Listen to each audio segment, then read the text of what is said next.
పెళ్ళైనా పండగైనా వేడుక ఏదైనా పట్టు చీరల ప్రత్యేక వేదిక వారాహి సిల్క్స్.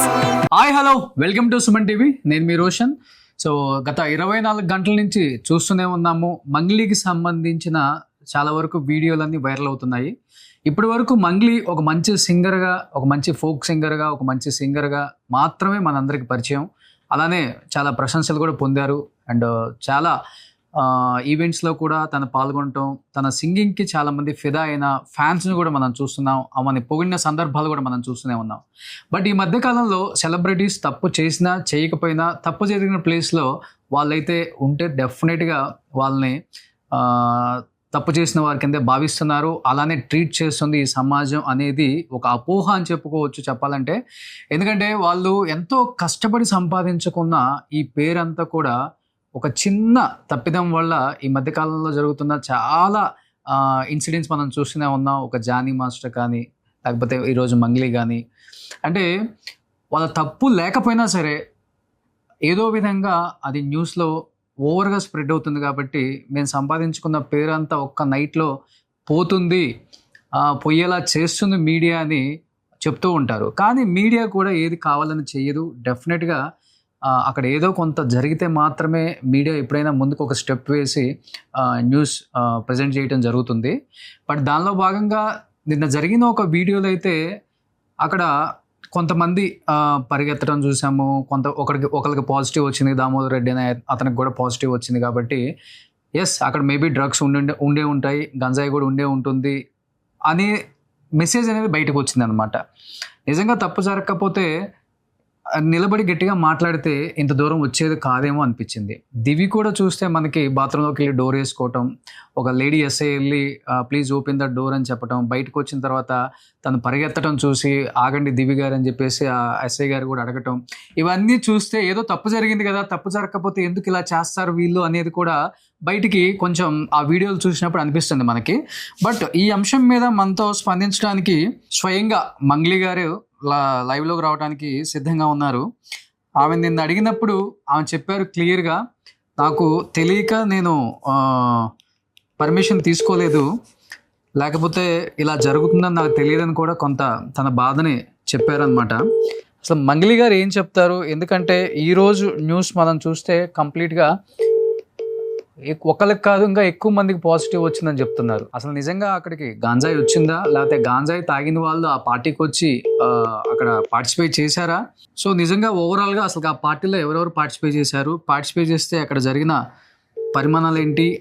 అండ్ పేరెంట్స్తో నేను పార్టీ చేసుకున్నాను ఫర్ ద ఫస్ట్ టైం, మా పేరెంట్స్ ఫోర్స్ చేశారు ఈ పార్టీ అనేది మా ఆధీనంలో జరగాలి, ఫస్ట్ మేము ఉన్నప్పుడు జరుగుతున్న ఒక మంచి బర్త్డే ఇది అని చెప్పేసి ఒక మంచి occasion, family party, family get together డెఫినెట్గా చేసుకుందామని వాళ్ళ ఫోర్స్తో నేను చేసుకోవాల్సి వచ్చింది అని కూడా తను క్లియర్గా చెప్పారు.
హలో హలో, యా మంగ్లీ గారు.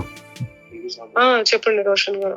సో మంగ్లీ గారు, చూస్తున్నాం నిన్నటి నుంచి కూడా ఓవరాల్ మీడియా అంతా కూడా మంగ్లీ మంగ్లీ మంగ్లీ మంగ్లీ మంగ్లీ పార్టీ, డ్రగ్స్, గంజా ఇదే వినిపిస్తుంది మనకి. చూస్తేనేమో నేను డీసీపీ గారి స్టేట్మెంట్ కూడా చూశాను.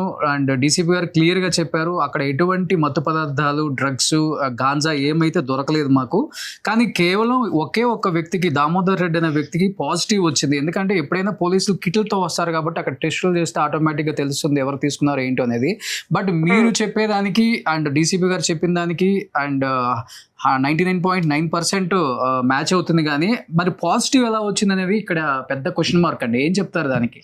అదే అండి, నిన్న డీసీపీ గారు చెప్పారు కదా, ఇట్లా బర్త్డే పార్టీ జరుపుకున్నారు, ఎవరు లేరు అక్కడ, వాళ్ళ ఫ్యామిలీ ఉన్నారు అండ్ లోకల్ లిక్కర్ మాత్రమే ఉంది, విదేశీ లిక్కర్ అసలు లేనే లేదు అక్కడ అని చెప్పాడు. చెప్పిన తర్వాత అందరికి టెస్టులు చేయగా నన్ను అందరినీ కూడా టెస్టులు చేసిర్రు, యూరిన్ టెస్ట్ అంతా టెస్టులు చేసిన తర్వాత అందరికి నెగిటివ్ వచ్చింది, ఒక పర్సన్ కి పాజిటివ్ వచ్చింది. అది కూడా అతను ఎక్కడో తీసుకున్నాడని చెప్పి కూడా తేలింది, అది పోలీస్ వాళ్ళే చెప్పారు.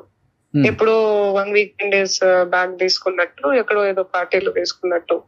అయితే అది ఎక్కడో తీసుకున్న దానికి అది మన మీద రుద్దడం, మన పార్టీలో ఊహించగలుగుతామా మనం ఇలా అంతా జరుగుతుందని మనకు తెలియదు కదా. సో మనం ఫ్యామిలీ పార్టీ జరుపుకుంటున్నాం, వాళ్ళు అనుకోకుండా సడన్ గా సివిల్ డ్రెస్ లో వస్తే వాళ్ళు పోలీసులని ఎట్లా అనుకుంటాం మనము చెప్పండి? వాళ్ళు వీడియో కంటిన్యూ తీస్తూ ఉంటే ఎవరు అనుకుంటారు పోలీసులు సివిల్ డ్రెస్ లో వస్తే చెప్పండి? సో అందుకనే నేను చెప్పాను కూడా, నేను పోలీసులు ఏమనుకుంటారు ఏంటి అని ఏదేదో చెప్తున్నారు. నేను చెప్తాను అనమాట, ఇట్లా అది వీడియో తీయకుండానే అంటారు ఎవరైనా కూడా. ఇప్పుడు వాళ్ళు అమ్మాయిల్ని నా తోటి ఫ్రెండ్స్ వాళ్ళందరూ వచ్చిన వాళ్ళందరికీ కూడా ఇట్లా వీడియో పెట్టి ఇట్లా తీస్తూ ఉంటే ఇట్లా తీయకండి, మా అమ్మ నాన్న ఫీల్ అవుతారు కదా. సో మా అమ్మ అప్పటికే అరుస్తానే ఉంది, అసలు ఎందుకు ఇట్లా చేస్తున్నారు సార్, ఏం చేస్తారు అని చెప్పి అరుస్తానే ఉంది, కానీ అవి అన్ని చూపించలేదు. అండ్ ఇది మాత్రం నేను చెప్పిన, అసలు మీరు వీడియో స్టాప్ చేస్తారా లేదా, స్టాప్ చేయండి ప్లీజ్ అని చెప్పి. ఏదన్నా ఉంటే మాట్లాడుకుందామని అనుకుంటారు, ఎవరైనా వీడియోలో ఫోకస్ అవ్వాలని అనుకోరు కదా. అంటే మేబీ ఇంకొకటి ఏంటంటే వాళ్ళు వన్ ఆఫ్ ద రీజన్ అలా రావడానికి కూడా అక్కడ మీరు పర్మిషన్స్ లేవు కాబట్టి మేబీ అలా వచ్చి వీడియో తీసుండొచ్చు. ఇన్ కేసు ఏదైనా జరగదాని జరిగితే మళ్ళీ వాళ్ళ మీదకి మీరు ఏదన్నా తోసేస్తారని ఉంటుంది కదా. డెఫినెట్ గా ఎవరు భయం వాళ్ళకు ఉంటుంది, డిపార్ట్మెంట్ కూడా. వాళ్ళు వచ్చిన తర్వాత కదా నాకు తెలిసింది పర్మిషన్ తీసుకోవాలని చెప్పి. నాకు అసలు అవగాహన లేదు, నాకు గైడెన్స్ కూడా ఇవ్వలేదు. వాళ్ళు రిసార్ట్ వాళ్ళు నాకు పక్కాగా అసలు మీరు పర్మిషన్ ఉంటేనే రండి, లేదంటే వద్దు అని ఒక మాట చెప్పి ఉంటే నేను పర్మిషన్ తీసుకునేదాన్ని. ఫర్దర్ గా నేను పర్మిషన్ తీసుకోకుండా ఎందుకు వస్తాను, నాకు తెలిసి ఇదంతా చేస్తానా నేను చెప్పండి రోషన్ గారు? నేను తెలియకుండానే ఇదంతా జరిగిపోయింది, అది నా బ్యాడ్ లక్, దురదృష్టకరం అది అట్లా. ఎందుకంటే నేను ఏ రిసార్ట్ లో కూడా ఎప్పుడు కూడా ఎక్కడ కూడా బయట ఇలా ఎలాంటి సెలబ్రేషన్స్ బర్త్డే గానీ ఏవి జరుపుకోలేదు. మా అమ్మ నాన్నల కోరిక మేరకు వాళ్ళు అడిగితే నేను సడన్ ప్లాన్ వేసుకొని అక్కడ జరుపుకోవడం జరిగింది.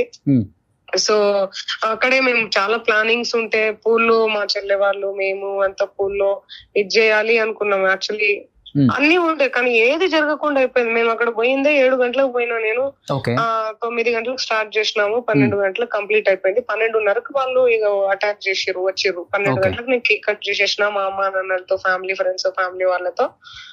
అక్కడ వాళ్ళు ఇక అటాక్ చేసారు. మాకు తెలియదు అసలు, వాళ్ళు పోలీసులని కూడా తెలియదు. సడన్ గా అక్కడ నుంచి ఉరుక్కుంటూ వీడియో తీసుకుంటూ వస్తున్నారు. ఎవరైనా సర్ప్రైజ్ చేయడానికి వస్తున్నారా లేకపోతే ఏంది అని కూడా అనుకున్నా నేను. వీడియో తీసుకుంటూ ఇట్లా సర్ప్రైజ్ చేస్తుర్రేమో అసలు అని చెప్పి, మనకు తెలియదు కదా. సో వర్షంలో అసలు అక్కడ నిల్చొని వర్షంలోనే మాట్లాడుతూ ఉంటే అక్కడ నేను ఇటు రండి సార్, ఇటు మాట్లాడదాం రండి, వర్షంలో ఎందుకు మాట్లాడుతున్నారు సార్, రండి, ఏం తప్పు చేయట్లేదు, మేము తప్పు చేయలేదు కదా అని కూడా నేను మొత్తుకోవడం జరిగింది, మాట్లాడడం జరిగింది. వాళ్ళని రెస్పెక్ట్ చేయకపోతే మేము ఈ టెస్ట్లన్నీ ఎందుకు ఇస్తామండి అసలు చెప్పండి? అసలు సడన్ గా ఇంకా బాత్రూమ్ లో ఏంటండి అసలు చండాలంగా రోషన్ గారు. అవును, దివి గారు బాత్రూమ్ లో వెళ్ళి డోర్ వేసుకోవాల్సిన అవసరం ఏంటండి? అంటే లేడీ ఎస్ఐ వచ్చారు, ఇప్పుడు ఎవరైనా కూడా దివి గారు ఎందుకు బాత్రూమ్ లో తనని కూడా టెస్ట్ చేశారు కదా. ఎవ్వరు కూడా ఫోకస్ అవ్వాలని అనుకోరు అండి. నెగిటివ్ వచ్చిందా దివికి? నెగిటివ్ వచ్చింది. ఎవ్వరు కూడా ఫోకస్ అవ్వాలనుకోరు. వాళ్ళ ఫ్యామిలీ వాళ్ళు ఉంటారు కదా, అరే ఎందుకు పోయినావు అని చెప్పి ఆ పిల్లని కూడా తిట్టుకుంటారు కదా. ఆ పిల్ల కూడా పాపం నా మీద రెస్పెక్ట్ తో వచ్చింది, సరదాగా పాటలు పాడుకుంటా. ఆ పిల్ల కూడా పాటలు పాడింది నా బ్యాండ్ పీపుల్ తో, అసలు బ్యాండ్ వాళ్ళతో అందరికి టెస్ట్ చేశారండి అక్కడ. ఎవరికి కూడా అసలు అందరికి నెగిటివ్. ఏం చేస్తాం చెప్పండి? అసలు ఎంత బురద చల్లడం నా మీద, ఎంత నా గొంతు పిసికేయాలని ఎందుకు చూస్తుర్రు, నా గొంతు నొక్కాలని ఎందుకు చూస్తుర్రు, ఎందుకు నా క్యారెక్టర్ ని చంపాలని చూస్తున్నారు, ఎందుకు నా ఇమేజ్ ని డామేజ్ చేయాలని చేస్తున్నారు, నాకు ఏం అర్థం కావట్లేదు. ఇదంతా అనుకోకుండా జరిగిపోయింది, అసలు కలలాగా అనిపిస్తుంది నాకు. కానీ మంగ్లీ గారు ఒకటైతే వాస్తవం, ఇండస్ట్రీ మొత్తానికి తెలుసు మంగ్లీ అంటే ఏంటి, మంగ్లీ క్యారెక్టర్ అంటే ఏంటి, మంగ్లీ పాటలు అంటే ఏంటి, మంగ్లీని ఎంత గౌరవిస్తారో ఇష్టపడతారో అంతవరకు ఓకేనండి, నేను కాదని చెప్పను. బట్ బయట చూస్తే చాలా మంది వ్యూయర్స్ మిమ్మల్ని క్వశ్చన్ చేస్తుంది ఏంటి అంటే, ఇన్ని ఇయర్స్ నుంచి ఇండస్ట్రీలో ఉంది మంగ్లీ, ఇన్ని పాటలు పాడారు, ఇన్ని ప్రైవేట్ ఫంక్షన్స్ సింగింగ్కి వెళ్తారు బయటికి, అండ్ బయట పార్టీస్ కూడా మేబీ అటెండ్ అవుతుంటారు, అంటే మినిమం రెస్పాన్సిబిలిటీ లేదా, ఈ మాత్రం పర్మిషన్ తీసుకోవాలి లిక్కర్ కి, సౌండ్ కి అనే వాళ్ళకి ఏం చెప్తారు? రోషన్ గారు, నేను ఏ పార్టీలకు కూడా ఎక్కువ అటెండ్ అవ్వనండి. నేను నా ఫ్యామిలీ, నా పాటలు, నా బ్యాండ్ టేపుల్, నా ప్రాక్టీస్ ఇవే చేసుకుంటూ ఉంటాను జనరల్ గా అయితే. ఓకే. కానీ నేను ఏ పార్టీలకు, ఇలాంటి పార్టీలకు వెళ్ళాను. అసలు నిజంగా చెప్తున్నా, నాకు అవగాహన లేదండి. నాకు నిజంగా వాళ్ళు రిసార్ట్ వాళ్ళు నాకు గైడెన్స్ చేసి ఉంటే, అమ్మా నువ్వు కంపల్సరీ నువ్వు పర్మిషన్ తీసుకోవాలి అని నాకు గట్టిగా ఒక మాట చెప్పి ఉంటే నేను డెఫినెట్లీ తీసుకునేదాన్ని. నేను ఎందుకు ఎవరు కూడా అనలేదు అవుట్డోర్ డెఫినెట్ గా పర్మిషన్ తీసుకోవాలి, మ్యూజిక్ సౌండ్స్ కి కానీ లిక్కర్ కానీ, ఫ్రెండ్స్ కూడా అనలేదు మీతో పాటు వచ్చిన వాళ్ళు అంతమంది అక్కడ పార్టిసిపేట్ చేశారు? పాపం దిదిను ఎవరో అన్నట్టు కూడా ఉన్నారు, ఇట్లా పర్మిషన్ తీసుకోవాలేమో చూడు అంటే తీసుకున్నారు. రిసార్ట్ వాళ్ళని అడిగినా, మేము ఇట్లా పర్మిషన్ తీసుకోవాలంట కదండి, మా ఫ్రెండ్స్ ఎవరో చెప్తున్నారు అంటే, లేదు రారు, వాళ్ళేం వస్తే చూసుకుందాము, సో జనరల్ అయితే రారు మేడం, అసలు ఫ్యామిలీ పార్టీ కదా అనుకున్నారు వాళ్ళు. వాళ్ళకి ప్రాపర్ ఉంటే నేను డెఫినెట్లీ తీసుకుంటుండే. నాకు తెలీదు కదా, ఫస్ట్ టైం అండి ఇది నేను జరుపుకోవడం, ఇట్లా బర్త్డే సెలబ్రేషన్. రావడం కూడా ఫస్ట్ టైం, జరుపుకోవడం కూడా ఫస్ట్ టైం. జనరల్ గా నాకు అసలు ఈ బర్త్డే పార్టీలు ఇవన్నీ ఇష్టం ఉండదు, జరుపుకోను కూడా. ఎక్కడన్నా పోయి ఆ వృద్ధాశ్రమంలో గాని, అనాథ పిల్లలు వీళ్ళు ఉంటే వాళ్ళకి ఏమైనా ఫుడ్ గానీ, లేకుంటే దేవుడి దగ్గర గుడ్లకు వెళ్ళిపోవడం గానీ ఇలా చేస్తూ ఉంటా నేను. కానీ ఫస్ట్ టైం ఇక అమ్మా నాన్నలు ఎప్పుడు వీడియో ఉండిపోతుంది, ఫొటోస్ ఉండిపోతాయి కదా, అమ్మా నాన్నలతో ఉంటది కదా, మంచిగా ఉంటది కదా అన్న ఒక ఉద్దేశంతో ఈసారి చేసుకుందాం ఎట్లా అన్న ఒక ఉద్దేశంతో నేను ఫ్యామిలీ వాళ్ళని అందరినీ కూడా అప్రోచ్ అయ్యి, ఫ్యామిలీ మెంబర్స్ ని అందరినీ పిలుచుకొని ఒక 20-25 మంది ఉంటాం మేము. అందరూ అయితే 50 మంది అని రాసుకోవడాలు, ఏదేదో నా మీద బురద చల్లడాలు, రకరకాల తమ్నెయిల్స్. అక్కడ డీసీపీ చెప్పింది ఒకటైతే ఆయన క్లియర్ గా చెప్పాడు కూడా, అక్కడ ఏం దొరకలేదు అక్కడ అని చెప్పి. ఏదన్నా దొరికి ఉంటే మీరు ఏం వేసుకున్నా కూడా పర్వాలేదు, అవును అక్కడ దొరకలేదు. ఏ ఒక్క ఇది కూడా దొరకలేదు. ఫారెన్ మంది అన్నారు, అది దొరకలేదు. గాంజా డ్రగ్స్ అన్నారు, అవి దొరకలేవు. ఏవి దొరకలేదు అసలు. అక్కడ ఒక పర్సన్ కి పాజిటివ్ వచ్చింది, అది కూడా అది ఎక్కడో తీసుకున్నట్టు తెలియదని చెప్పి పోలీసులు కూడా అన్నారు కూడా. సో ఇంత క్లారిటీగా, ఎంత క్లియర్ గా చెప్తున్నా కూడా వీళ్ళు ఇంత ఘనం, అసలు మీడియా మిత్రులు ఇంత ఘనం నా మీద కుట్ర, ఇంత లేనిపోని న్యూస్, అన్ని రూమర్స్ క్రియేట్ చేసుకొని వాళ్ళు కొత్త న్యూస్ రాసుకోవడం అనేది, చెప్పుకోవడం అనేది చాలా చాలా చాలా బాధాకరంగా ఉంది నాకైతే. అమ్మా నాన్న ఉన్న రిలేటివ్స్ బాగా అప్సెట్ అయ్యారా ఈ 24 hours లో? అంటే ఫస్ట్ టైం ఇలా లైఫ్ లో మీకు కూడా ఒకటి ఆబ్వియస్లీ అవుతారు కదా అప్సెట్. ఎందుకు అవ్వరు అసలు? మా నాన్న, మా అమ్మ అసలు పాపం వాళ్ళు అసలు ఎంత వాళ్ళకి నేనే ధైర్యం చెప్పుకుంటూ పోవాలి, నేనే ఇది చేసుకుంటూ పోవాలి, నా బాధను నేను దిగమింగుకొని. నాకు ఉంటది కదా ఎంత బాధ. అరే ఇన్ని రోజులు నేను గూడు కట్టుకున్న గూడు ఒకటేసారి కుప్ప కూలిపోయింది. ఇటుక పేర్చుకొని ఇల్లు కట్టుకొని నేను ఇంత పెద్ద ఇల్లు కట్ చేస్తే మొత్తం నా పేరు, నా సామ్రాజ్యాన్ని మొత్తం కూల్చగొట్టాలని చూస్తే, అదే చెప్తున్నా కదా రోషన్ గారు, పిచ్చుక మీద బాణం వేస్తే ఏమొస్తుంది చెప్పండి? ఏమొస్తుంది? నేను ఒక గిరిజన ఆడబిడ్డను, నేను ఎంతో కష్టపడి పైకి వచ్చిన, ఎంతో కష్టంతో, ఎవరి తొత్తుగా మారకుండా, ఎవరి ఇదిగా మారకుండా నేను ఏదో గొప్ప 2 పాటలు పాడాను. అప్పట్లో ఏదో ఒక 2 పాటలు ఎక్కడో పాడాను. సింగర్స్ అందరూ పాడారండి, కానీ నేనే పాడాను.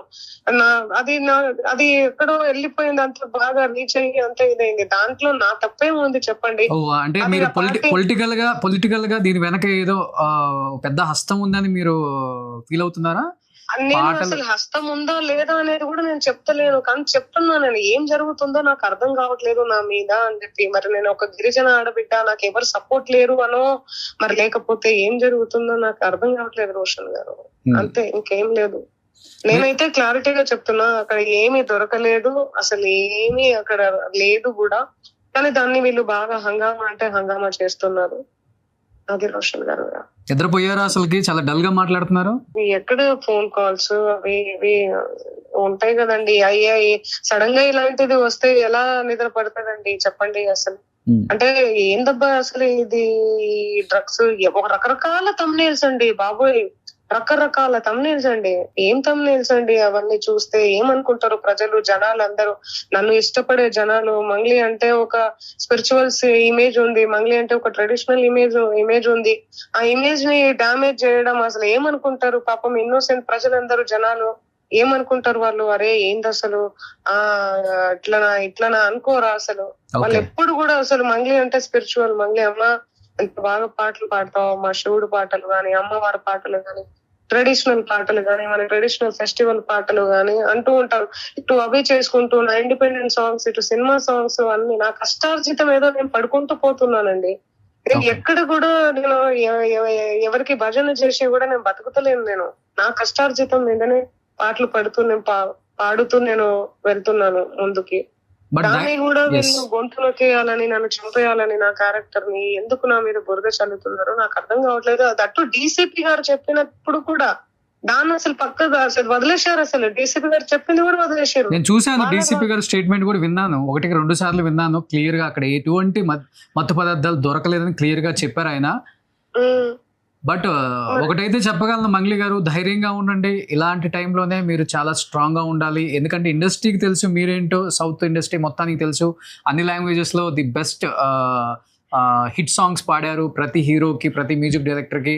అండ్ ఎస్పెషల్లీ ఆడియన్స్కి తెలుసు మంగ్లీ ఏంటో, మంగ్లీ క్యారెక్టర్ ఏంటో, మంగ్లీ ఎలా ఉంటారో. మంగ్లీ ఎటువంటి ప్రైవేట్ పార్టీస్కి కూడా రాదని అందరికీ తెలుసు. బట్ ఏదో టైం కొంచెం బ్యాడ్ నడిచినప్పుడు ఇట్లాంటివి జరుగుతుంటాయి. బట్ ఇలాంటి టైంలోనే మీరు చాలా స్ట్రాంగ్గా ఉండాలి. ఈ టైంలో మీరు పేరెంట్స్కి చాలా అంటే చాలా ధైర్యం చెప్పాలండి. ఎందుకంటే వాళ్ళకి ఏం తెలియదు ఇండస్ట్రీ అంటే. పాపం ఇండస్ట్రీ ఫస్ట్ టైం వాళ్ళు కూడా ఇలాంటిది ఫేస్ చేసి ఉంటారు. ఇప్పటి వరకు కూతురు సక్సెస్ మాత్రమే చూసిన పేరెంట్స్ ఇప్పుడు ఇలాంటిది ఒకటి చూడాల్సి వచ్చింది ఏంటి, అది మా వల్ల జరిగింది ఏంటి అనేది కూడా వాళ్ళ మైండ్లో ఉంటుంది. కాబట్టి వాళ్ళకి కొంచెం ధైర్యం చెప్పండి. డెఫినెట్గా అర్థం చేసుకుంటుంది ఇండస్ట్రీ. అండ్ మిమ్మల్ని ప్రేమించే ఆడియన్స్ అండ్ ఫ్యాన్స్ అందరూ కూడా అర్థం చేసుకుంటారు దీన్ని. థ్యాంక్ యూ రోషన్ గారు, థ్యాంక్ యూ సో మచ్. ఒక్కటే, నేను ఏదైతే వాస్తవం జరిగిందో వాస్తవాలు మాత్రమే చూపించాలి, కానీ ఇలాగా పిచ్చి పిచ్చిగా నా మీద వార్తలు రాసుకోవడం చాలా బాధాకరంగా ఉంది. అదైతే చెప్పగలుగుతా నేను అంతే. థ్యాంక్ యూ రోషన్ గారు. సో థ్యాంక్ యూ మంగ్లీ గారు, లైవ్ లోకి జాయిన్ అయినందుకు thank you so much. So ఇది Mangli side version. And already DCP గారి స్టేట్మెంట్ అందరికి తెలిసే ఉంటుంది, వినే ఉంటారు. ఎటువంటి తప్పు జరగకుండానే నా మీద ఇన్ని రకాల న్యూస్లు స్ప్రెడ్ చేస్తున్నారు. చాలా చాలా బాధగా ఉంది. ఒక గిరిజన బిడ్డని ఎంతో కష్టపడి ఇండస్ట్రీకి వచ్చి ఎవరి సపోర్ట్ లేకుండా ఇన్ని సూపర్ డూపర్ హిట్ సాంగ్స్ పాడి, మంగ్లీ అంటే ఈరోజు బయట ఒక రోల్ మోడల్గా తీసుకుంటారు, ఇన్స్పిరేషన్గా తీసుకుంటారు. అలాంటి ఒక లేడీని పట్టుకొని ఈ విధంగా నన్ను మాట్లాడుతున్నారనే బాధ అయితే తను క్లియర్గా చెప్తున్నారు, అర్థమవుతుంది మనకు కూడా. బట్ డెఫినెట్గా నిజాలు పోలీసులు అదుపులో ఉన్నాయి కాబట్టి వాళ్ళు క్లియర్గా మనకు కూడా ఇచ్చిన తర్వాత వాటి గురించి మాట్లాడదాం. అండ్ తనే క్లియర్గా చెప్తున్నారు, ఒకరికైతే పాజిటివ్ వచ్చింది, ఆయన వేరే చోట తీసుకుని ఉంటారు. మేబీ ఇప్పుడు ఫ్రెండ్స్ అన్నాక చాలామంది ఫ్రెండ్స్ ఉంటారు ఇండస్ట్రీలో, ఎస్పెషల్లీ అన్ని రకాల ఫ్రెండ్స్ ఉంటారు. కాబట్టి ఎవరు ఎలాంటి రూట్స్ వెళ్తారో మనకు కూడా తెలియదు. ఇండస్ట్రీ అన్నాక ఈ రంగుల ప్రపంచంలో అన్ని రకాల ఫ్రెండ్స్ ఉంటారు. కాబట్టి ఏదన్నా అక్కడి నుంచి జరిగిన తప్పిదం ఏదన్నా ఉంటే అతనికి పాజిటివ్ వస్తే అది మా తప్పు కాదు కదా, దాన్ని పట్టుకొని ఓవరాల్ మొత్తం అక్కడున్న ఈవెంట్ని మొత్తం కూడా పాడు చేసేసి, చాలా ఇబ్బంది చేసేసి, వీడియోలు తీసేసి రకరకాలుగా స్ప్రెడ్ చేస్తున్నారు. సో ఇది మాత్రం తగ్గించండి, నిజంగా చాలా బాధగా ఉంది అని చెప్పి తను చాలా చాలా ఎమోషనల్గా చెప్తున్నారు. కాబట్టి సో ముందు చూద్దాం. ఇంకా పోలీసులు అదుపులో కొంతమంది ఉన్నారు కాబట్టి ఏం జరుగుతుందో, ఎలాంటి ఆధారాలతో మనకి బయటికి స్టేట్మెంట్స్ వచ్చిన తర్వాత మాట్లాడదాం. So thank you so much. Suman టీవీలో మీ పర్సనల్ అండ్ బిజినెస్ ప్రమోషన్స్ కోసం కింది నెంబర్కి కాంటాక్ట్ చేయండి.